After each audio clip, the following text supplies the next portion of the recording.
Sevgidə ən çox bəxti gətirən bürclər, ən düz və təcrübə ilə uyğun proqnoz belədir. 1. Balıq. Hissləri dərin, sevgiyə sadiqdir. Onlar sevdikdə qarşı tərəfi dəyişdirəcək qədər sevgi enerjisi yayırlar.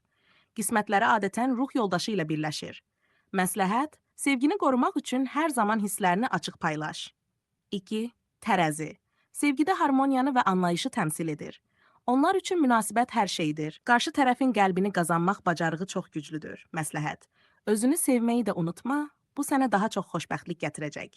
3 şir isti ürəkli və diqqətsevərdir. Onlar sevdikdə qarşısındakını öz kainatının mərkəzinə çevirirlər. Tale çox vaxt onları sevən biri ilə birləşdirir.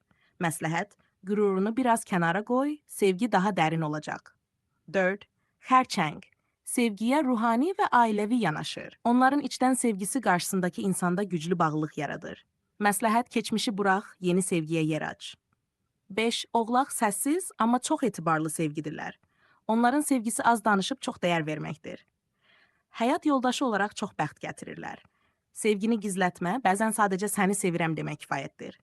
İndi bu 5 bürc, balıq, tərəzi, şir, xərçəng və oğlaq 2025-ci ilin sonuna qədər sevgi məsələlərində ən çox bəxti gətirəcək olanlardır.